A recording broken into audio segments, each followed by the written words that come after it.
Boys, since the trailer released on May 17th, we have been getting more news about EA College Football every single day. In today's video, I am giving you the top 5 new leaks regarding EA College Football 25 that you probably haven't heard about. These new leaks mostly come from Mike Straw, who, if you have not heard about before, he has been a reliable leaker when it comes to releasing new updates and new leaks for Madden, specifically in the past. Now that EA Sports is releasing another football game, EA College Football 25, some of his sources within EA have crossed over to EA College Football and been able to give him leaks about the new college football game coming this July. Whether you've been following along all the new updates about the game, or you're new to all the EA College Football news and updates, in this video I'm sure you're probably going to be able to walk away with one thing you probably didn't know about. And if you find this video valuable, guys, as always, make sure you like the video and subscribe to the channel, because we are going to be doing giveaways when we reach certain subscriber marks. I am on the road to 10k subs, guys, but at 5k I will also be doing a giveaway for some copies of EA College Football 25. But the first thing we already know, guys, and you probably could have guessed it from the thumbnail,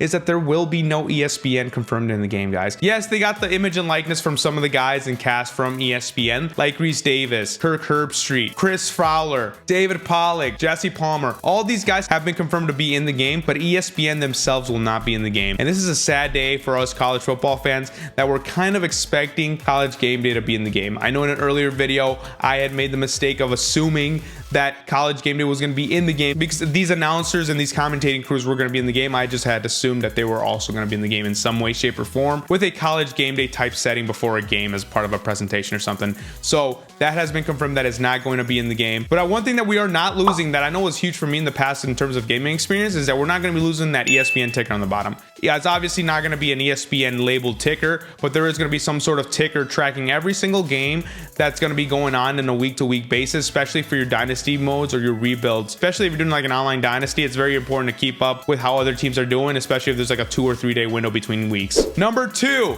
Mike Straw mentioned that there is going to be a huge emphasis in the RPO and option game, which that, as a college football fan, as a football fan in general, that makes my heart so freaking happy. I love old school offenses. I think in the trailer we could see, you know, a little bit of the Army flexbone offense, them doing like a little pitch toss out of the flexbone. That's what you run and that's what you play for when you get raised by a white football coach in the middle of nowhere, Wisconsin. Allegedly, there is going to be offenses that are not even seen in Madden, types of playbooks that are going to be there. That just makes me very excited because I know one thing that I love about college football is also the trick plays. RPOs will be big because that's what a lot of teams run nowadays. I know Madden dangles with it in its current game, but allegedly it's not going to be to the level of what it's going to be in EA College Football, which got me really excited. And obviously the speed and the feel of the game are going to be a little different. Mike Straw also mentioned that, but that's something that we already kind of assumed that we knew it's going to be a little bit faster. One special thing that he did mention though is that there is going to be certain quarterbacks and certain players that are going to be better at running options. They're just going to have quicker pitches, quicker releases. Apparently, like triple option teams will have an advantage when doing that. So Army is going to be better at running the triple option versus if you just put like a flexbone playbook into like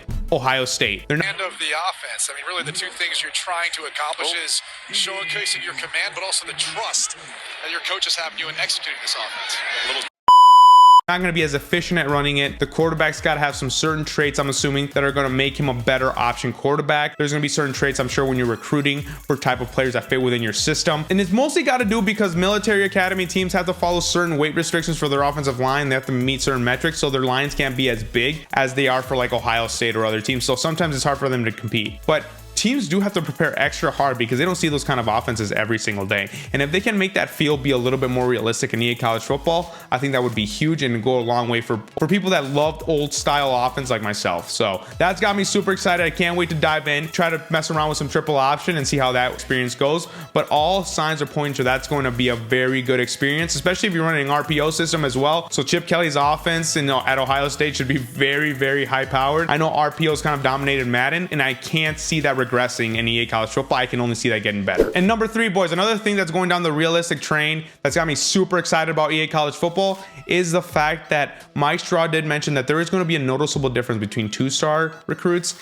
and 5-star recruits. And that's got me super excited, because if you're a school that's recruiting mostly 2 and 3 stars, you're going to be able to feel the difference in the struggle when you're going up against a team full of 5 stars. And that actually changes a lot, because if you're going to have to struggle to play 5 stars, I know in the past I got really good at being able to dominate those kind of teams, but it sounds like now, even if you like learn the meta against the Heisman difficulty, if you're playing just against a computer, it sounds like there is going to be a lot harder ways to win. So we all know that recruiting is the name of the game in college football. You land the best recruits, you have the higher chance to win. And no matter how smart of a coach you are, no matter how good of an offensive schemer you are or a defensive coordinator you are, there is no way that you can dominate or outcoach a 5-star athlete versus like a 2-star athlete. And the very rare chance a 2-star will win, but the fact that they're going to make that very realistic has got me super excited. I can't wait to jump in, see what that experience is going to be like, especially when you're trying to play against 5 stars as a 2-star team. So the one big thing I'm asking for is that they make the recruiting kind of realistic. So if you're a smaller school trying to reach for those 5-star athletes, obviously there have been instances where smaller schools can land big recruits. For example, Jackson State, Deion Sanders, Travis Hunter, I've kind of given that example a couple times now. They landed a huge recruit in Travis Hunter as a smaller HBCU. So it's clearly possible to do that, but I don't think that should be the norm, especially in a video game setting.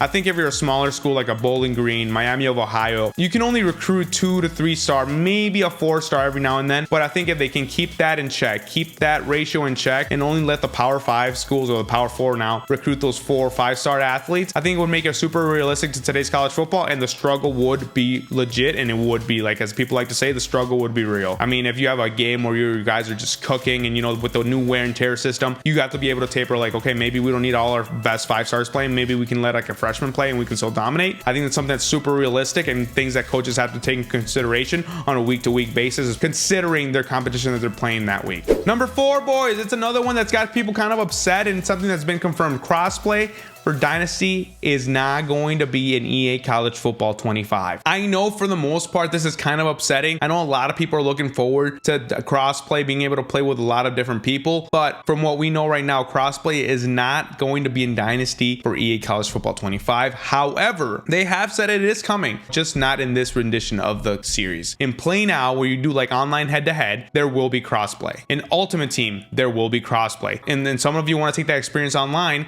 you're going to play with only 32 other teams. That's another thing they've confirmed. There's only going to be 32 online players per Dynasty League. So at the end of the day, you don't even need to do crossplay. If in some rare instances, if you can get maybe 32 of your buddies, I don't even have 32 friends, so that you know that it is what it is, I guess. But in the instance that you do have 32 friends and you can have 32 different people on different platforms, I guess that would make sense. But in terms of number purposes, I can see it's like, oh, we need crossplay if we're trying to get 134 players. But no, the fact that there's a cap at Online Dynasty of only 32 players, keeping it on one sole platform makes a lot of sense. Hopefully down the road, maybe in EA College Football 26, 27, they add crossplay, and I'm sure that's going to be a big selling feature for the games in the future. And finally, guys, a big heartbreaker for the community, a big fan favorite mode that everyone recalls. We're not going to have mascot mode. And I know a lot of people are sad about that. I know a lot of people really loved mascot mode for some weird reason, but just playing devil's advocate here, guys. I know it's no fun when someone does that and they're losers. I think people miss mascot mode for the nostalgia of it rather than how much time was actually spent playing it. Not even that hot of a take. Everyone really knows this. If you like look deep down inside of your gaming experience, we all dangled with mascot mode, but no one sat there and played it religiously. How many games of mascot mode could you honestly play against your buddy before you got bored? Like, let's just be realistic about this. Yes, it's a nostalgic feature in game mode we all miss, and we thought it was kind of cool, but none of us really spent time on it. Compared to the countless hours you spend in building your guy in Road to Glory, playing with different types of positions, different types of play styles, you know, whether that's a pocket passer, dual threat, scrambler, you know, running back. Is it a power back? Is it an elusive back? Are you a fast receiver? Are you a big receiver? You know, are you a slot receiver? Things like that. It's like we rebuild all kinds of teams in Dynasty. That's where we spend, I would say, probably 99% of the time in EA College Football in the past, or what used to be NCAA Football. So the fact that people are like, oh, we don't have mascot mode. Yeah, it was a fun feature, but let's be real. I know I would have maybe played a couple games of mascot mode and I would have got bored. Like, mascot mode was not the reason we're all coming back. Just like Ultimate Team's not the reason we're coming back, but we all know why that's in the game, because EA wants to make money, but we're not going to go there right now. Mascot mode is not going to be in the game. I know a lot of people act upset about it, but I think in hindsight, it's the right call. Maybe they can add it as a fun feature in some sort of Ultimate Team mode. I know they've always done like house rules or like showdown in Madden. Maybe that's some type of mode that they add later on, but right now mascot mode is not really something that we're dying for, and I'm sure it's probably, again, just like how crossplay in Dynasty is going to be some sort of selling point in the future for future editions of the game. I'm sure mascot mode is going to be a selling point for future editions of some sort of game, either next year or the year after that. No mascot mode is not the worst thing for me. I think I'm being realistic when I'm saying that. Mascot mode, yes, it is a nostalgic feature, but not something we really need in this game. As long as Online Dynasty and Road to Glory are great, I think this game is going to be a home run hitter. But if you're still curious about learning more about EA College Football and everything we learned from the trailer that dropped on May 17th, click this video right here to learn more, where I go over everything that we know about EA College Football 25. And remember, boys, nice guys finish first. God bless. Peace.